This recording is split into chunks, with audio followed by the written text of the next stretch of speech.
We've just got some breaking news in from Buckingham Palace, folks. So this statement has just come in from Buckingham Palace, and I'll read it for you.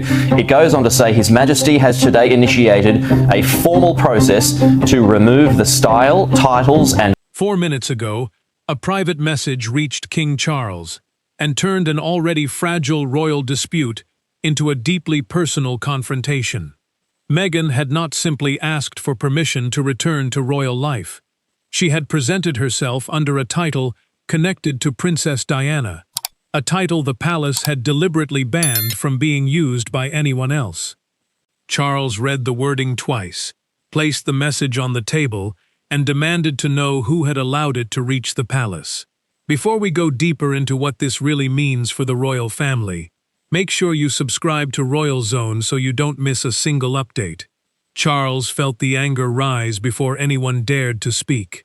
Meghan had spent years outside the working monarchy, yet every suggestion of a return unsettled the royal family.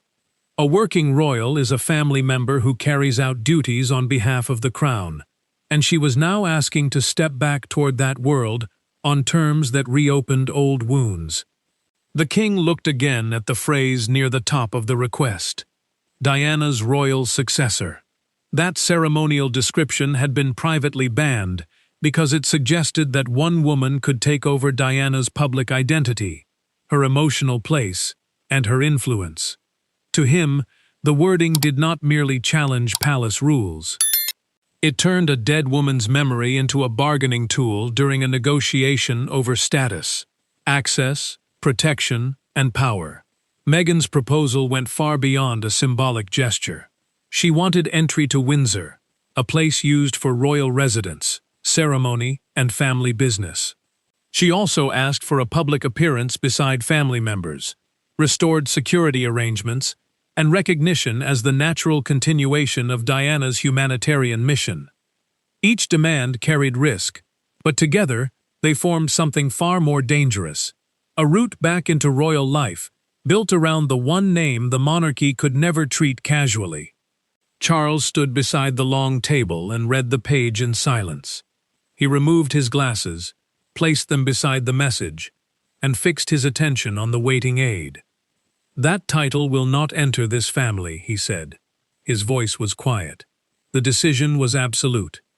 The monarch ordered palace officials to find out every person who had seen and handled the request.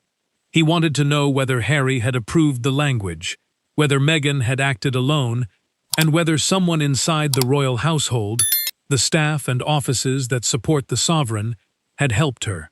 The possibility of inside help changed the mood in the room at once. Before any response could be written, William received the exact wording. He read the forbidden title, closed the file, and asked to speak to his father immediately. Charles had rejected the words as a monarch, but William was about to confront them as Diana's son. Behind the forbidden title were three people carrying three very different versions of the same history. Charles remembered a marriage that had ended in pain and public judgment. William guarded the memory of a mother whose name had followed him through every stage of his life. Meghan saw Diana as a symbol of independence, rejection, and survival. When those three versions collided, the argument was no longer about a return to royal duties. It was about ownership of memory.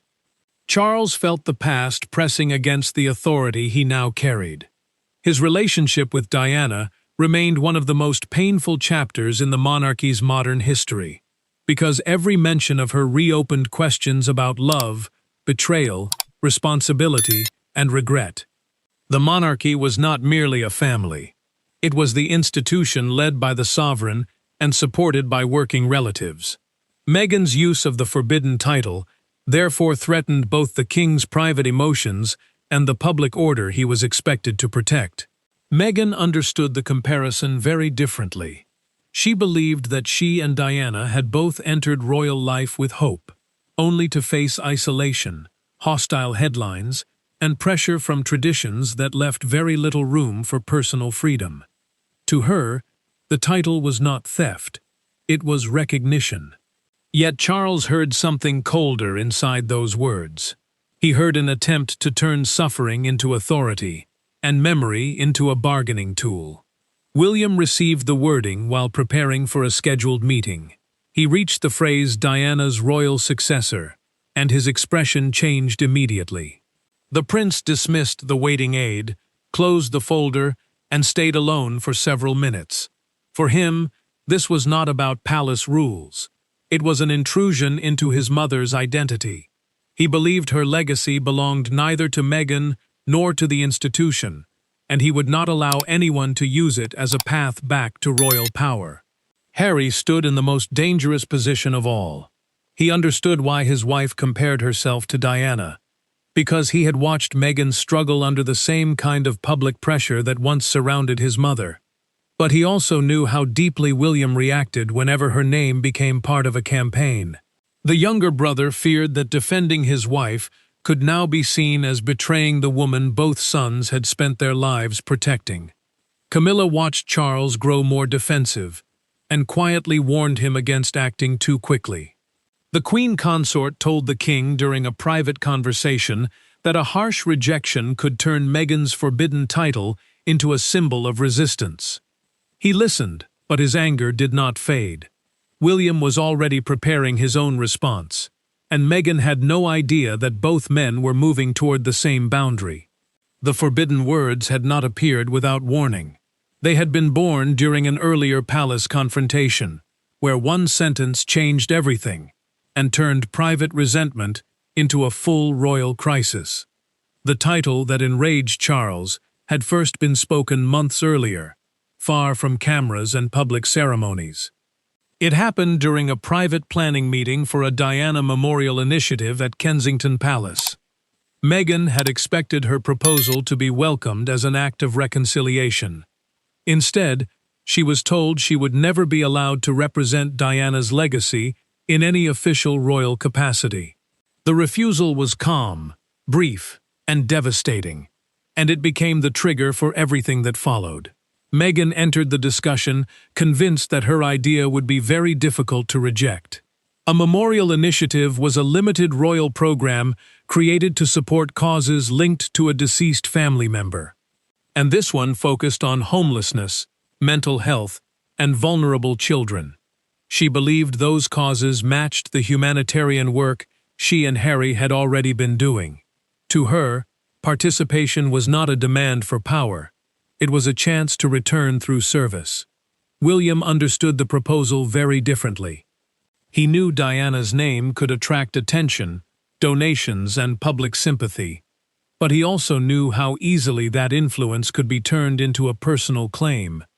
The prince feared that once one person was presented as the continuation of his mother, her memory would stop being a legacy and become a position that others could compete to inherit.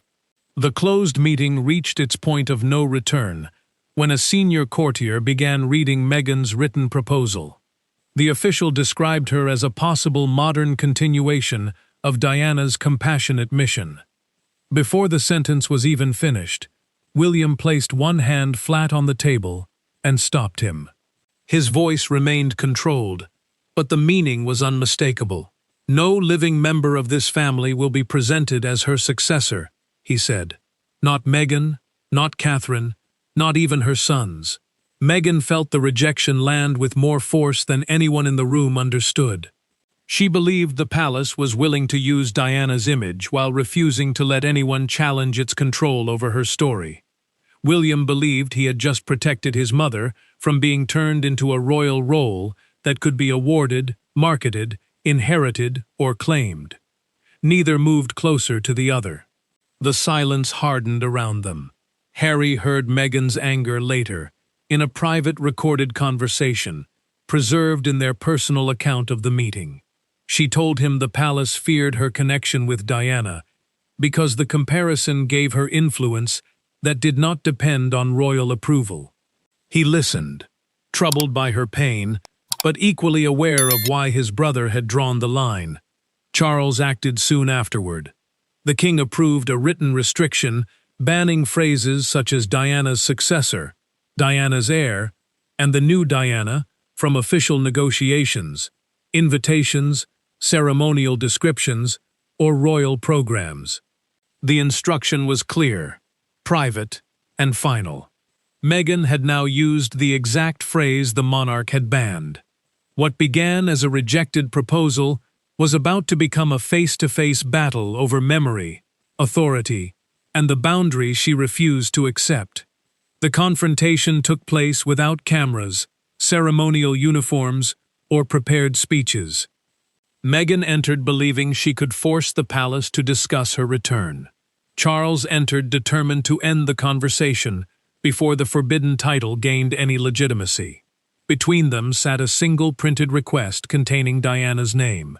For several minutes, neither touched it. Then Charles pushed the page across the table and asked Meghan to explain why she had used a title he had personally banned. Meghan had only managed to get a restricted private meeting after insisting that her request was about family reconciliation, not the permanent restoration of royal status. A restricted meeting meant the conversation was tightly controlled, with no public ceremony and no promise of official duties. She believed that distinction gave her room to negotiate. Charles believed it removed every excuse. The king agreed to hear her because he wanted the truth directly. Was the title a calculated demand, or had Meghan used it as an emotional description without understanding what it truly meant? She did not hesitate. She told him the phrase reflected survival, courage, and resistance to the same pressure Diana had faced from the institution. Charles pointed to the words Diana's royal successor and kept his voice steady. "You do not inherit her name because you suffered inside this family," he said. The sentence landed hard. Meghan answered that she was not claiming Diana's identity. She was continuing the same fight against public cruelty, isolation, and a system that protected itself before it protected vulnerable women. The monarch's restraint began to crack. When Meghan said the monarchy had repeated the same mistakes it made with Diana, he pushed back with anger he could no longer hide. He accused her of turning private pain into a weapon whenever she wanted access, security, influence, or sympathy. She told him that the palace called every challenge manipulation because it feared losing control. Meghan slid the request back across the table. She refused to remove the title unless the palace agreed to discuss her conditions. Charles did not sit down again. He closed the folder, placed one hand over it, and declared the meeting finished. Then Meghan revealed the part he had not expected. A public version of the proposal had already been prepared. If negotiations failed, the forbidden title could appear beyond palace control, attached to her return campaign and Diana's name. Charles warned her that any public use would trigger a formal royal response. Such a response was an official statement carrying the full authority of the sovereign. It would deny any connection between Meghan's status and Diana's legacy, leaving no room for private interpretation. The king opened the door and stepped aside. The negotiation was over, but William was waiting outside, and he had no intention of letting Meghan leave without hearing what Diana's eldest son believed she had done. Charles had ended the negotiation, but the real emotional confrontation was waiting on the other side of the door. William did not raise his voice when Meghan came out of the meeting. That made the moment even more unsettling. He stood at the far end of the private corridor, holding no briefing papers and accompanied by no advisor. Meghan stopped when she saw him. For years, their disagreements had been filtered through statements, interviews, and other people. Now Diana's eldest son stood face to face with the woman claiming symbolic succession to her legacy, and there was nothing between them but unresolved history. William carried no crown that day, yet his authority was impossible to ignore. Charles was the reigning monarch, the sovereign who officially led the institution. But the prince held something the palace could not grant or remove: the emotional right of a son protecting his mother's name. Meghan also understood another reality. No royal return involving her could succeed if he refused to allow family appearances, charitable cooperation, or access to the household he shared with Catherine. The future king told Meghan that he would support no arrangement linking her return to Diana's charities, former residences, ceremonial objects, public memory, or humanitarian work. A ceremonial object was an item used in royal tradition to represent rank, duty, or history, and he refused to let any such symbol become part of her campaign. His words were cold, but the pain beneath them was not. William struggled to keep his voice steady. He told her that Diana had been his mother before she became a symbol used by supporters, critics, broadcasters, charities, and royal campaigns. He remembered her as a person, not a title. Meghan listened without stepping back, then answered that he did not own Diana's message or the right to define who could identify with her suffering. Meghan argued that pain did not become exclusive simply because it belonged to a prince. She said the same isolation, pressure, and public cruelty could exist in another woman's life. William did not deny her experience. He denied the conclusion she had drawn from it. The prince told her that shared pain did not give anyone the authority to appoint themselves as Diana's successor, especially while using that claim to negotiate security, access, influence, and status. He said grief could create understanding, but it could not create a royal title. Then William reached toward the folder in Meghan's hand. He removed the palace visitor pass and placed it on a nearby table. The gesture was quiet, but its meaning was final. The discussion had moved beyond negotiation. She was now being excluded. William revealed that he had already ordered a review, through a documented palace instruction, covering every foundation, speech, commercial agreement, and public project where Meghan's name might appear beside Diana's. She looked at him differently then.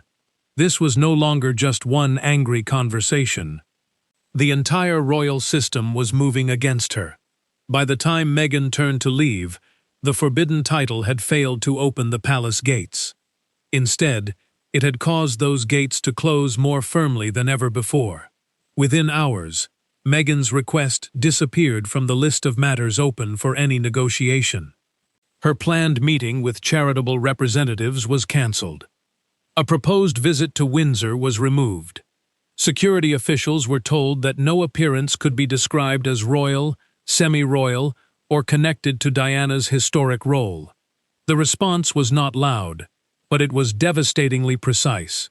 Every path Meghan had hoped to use for a symbolic return was being closed, one administrative decision at a time.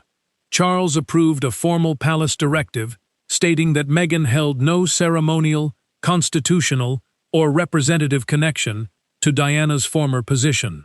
A palace directive is an official instruction issued through the monarch's household, carrying authority across all royal offices and staff. The king also drew a second clear boundary. Private family contact could continue, but no conversation with Harry would reopen official duties, titles, security privileges, or public roles. The consequences came quickly. Meghan's proposed Windsor meeting vanished from the calendar. Her commemorative appearance was rejected. The security review ended before it even began, and her request to join the Diana Initiative was removed from consideration. What she had presented as reconciliation now looked, inside the palace, like a failed attempt to return through emotional pressure. Meghan received the decision in a private sitting room and read the final paragraph twice. She lowered the letter, walked toward the window, and told Harry that the palace had chosen punishment over reconciliation. He heard the pain in her voice, but he also saw the truth neither of them could avoid. William had already drawn this boundary, and the forbidden title had crossed it openly. Harry felt trapped between loyalty and memory. He wanted to defend his wife from another rejection. Yet he understood why his brother believed Diana's name had been used as a bargaining tool. Meghan saw that hesitation immediately. To her, his silence felt like surrender. To him, it felt like the first honest moment of recognizing that the crisis could no longer be blamed entirely on palace hostility. Charles felt no victory. After signing the directive, The king remained seated alone, staring at the page he had just approved. He had protected Diana's memory, but he also knew the decision would push his younger son even further away.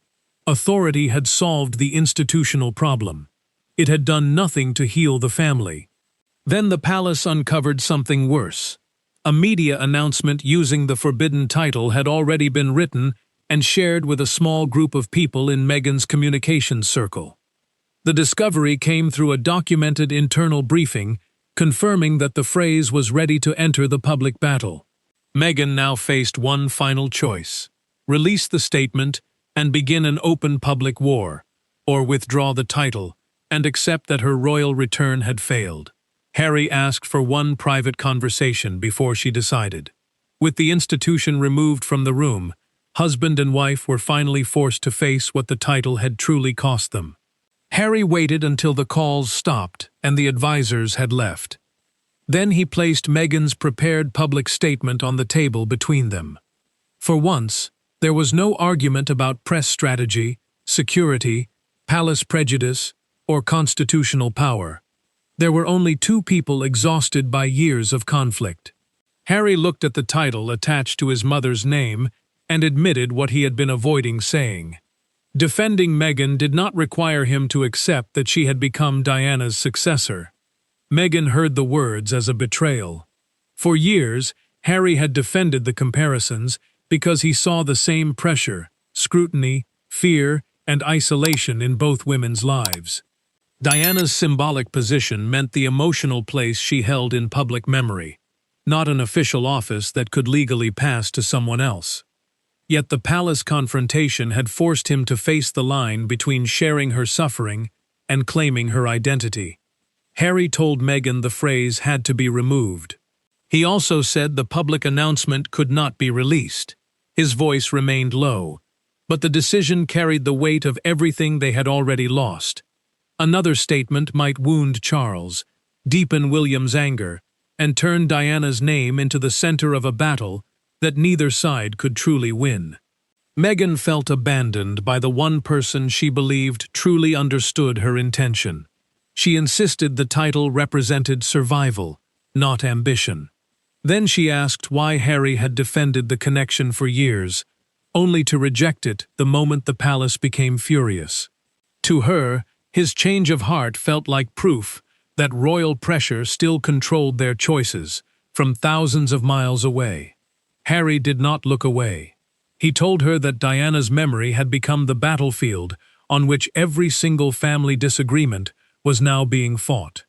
Each interview, rejection, accusation, and security dispute eventually came back to his mother.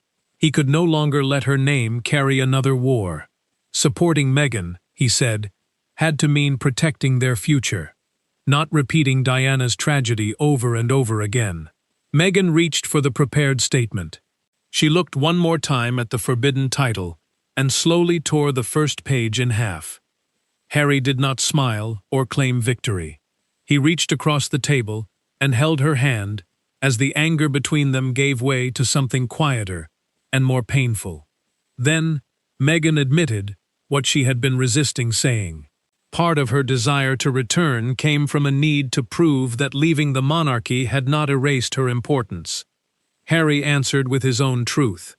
Measuring every wound against Diana's life had kept them both trapped inside a royal story they claimed they wanted to escape. Meghan withdrew the title, and Harry supported the decision. But the choice came too late to contain the damage. The announcement was stopped inside the room. Yet outside it, Diana's name was already dominating headlines, broadcasts, and palace gates. By morning, the dispute was no longer contained within palace walls. Broadcasters interrupted scheduled programs. Commentators argued over who had the right to define Diana's legacy. Supporters of Meghan described the rejected title as a symbol of a woman silenced by royal power. Others saw it as an unforgivable attempt to claim a dead princess's identity. Yet one public moment captured the story more powerfully than any debate. A single handwritten message left outside Kensington Palace. News of the forbidden phrase, spread after fragments of Meghan's rejected proposal, reached commentators and editors. Kensington Palace, the royal residence long associated with Diana and now linked to William's household, became the emotional center of the argument. The palace answered with a carefully worded statement declaring that Diana's identity and former position could not be transferred, inherited, assigned, or used during negotiations over royal status. A national newspaper pushed the crisis into something even bigger. Its front page appeared almost entirely black, with Diana on one side and Meghan on the other. Between them stood 5 words in bold type: a legacy, not a title. The message was simple, but it divided readers at once. Some called it protection, others called it punishment dressed up as respect. Outside Kensington Palace, one woman placed white roses beneath Diana's memorial gate. A memorial gate is a public place where people leave flowers and messages in remembrance of someone who has passed away. Her handwritten card read, "Let her be remembered, not replaced." Evening broadcasters repeated the image again and again until it became the symbol of the entire conflict. Meghan's supporters reacted with anger. They argued that the monarchy still decided which women were allowed to challenge its version of history, and which voices were pushed aside. To them, the rejected title represented more than ambition.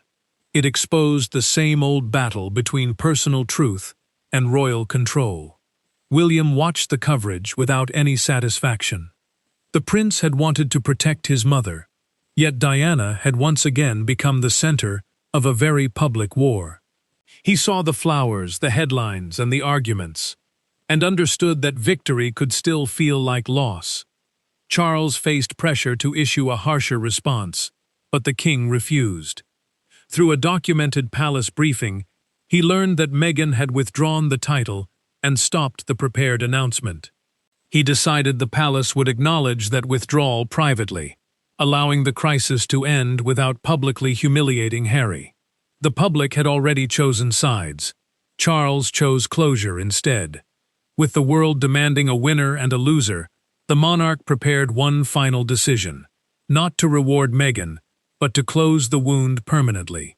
The public had delivered its judgment in headlines and flowers, but the final verdict still belonged to the family whose pain had created the crisis. The final decision arrived without ceremony. There would be no restored royal role, no Diana-linked title, no Windsor appearance, and no public campaign of retaliation. Charles signed a short resolution closing Meghan's request and instructed the palace to end the review once the forbidden wording had been withdrawn. The king had begun the crisis in fury, but he ended it with restraint. Diana's memory would be protected, not by handing it to another woman, but by refusing to let anyone possess it. Charles permanently rejected Meghan's proposed return under any title, role, or public identity connected to Diana. The resolution was a formal written decision closing the matter across all royal offices, staff, and future negotiations. It also separated private family contact from official status. Harry could still speak to his father as a son, but no conversation would reopen security privileges, ceremonial access, public duties, or royal influence through his mother's name. The king felt no triumph as he read the final page. His anger had never come from royal protocol alone. It came from old guilt, public judgment, and decades of defensiveness surrounding Diana. By refusing a harsher statement, he chose protection without vengeance. He would defend her memory, but he would not use Meghan's defeat to humiliate Harry before the world. Meghan accepted the truth she had been resisting. The forbidden title could not give her the recognition she wanted, and it could not prove that leaving the monarchy had failed to erase her importance.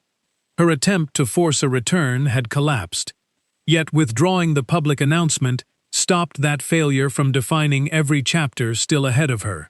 Harry finally separated his marriage from his mother's story. Supporting Meghan no longer required him to recreate Diana's struggle or treat every royal disagreement as another version of the past. William also secured the boundary he had demanded. The future king had protected his mother from becoming a role that the palace could award, market, or allow another person to claim. Charles closed the last folder and returned his pen to its case. He asked that Diana's name be removed from every document connected to the failed negotiation. No one objected. The request was closed. The review was finished. The decision was complete. Meghan's title had not opened the royal door. It revealed why any return built on comparison, inherited pain, or symbolic pressure could never succeed. Royal roles could change, titles could pass, public loyalties could shift, but personal memory could not be seized as authority. Diana's legacy belonged neither to Meghan, Charles, William, nor the palace alone. It lived in the people she had helped, and in the sons who still carried her loss. The forbidden title was withdrawn, the royal door remained closed, and the battle over who could replace her ended with one final truth. No one ever could. There was nothing left to negotiate, nothing left to claim, and no title powerful enough to reopen the door that had finally closed. Thanks for watching Royal Zone. Please don't forget to like and subscribe to Royal Zone so you never miss an update, and we will see you in the next one.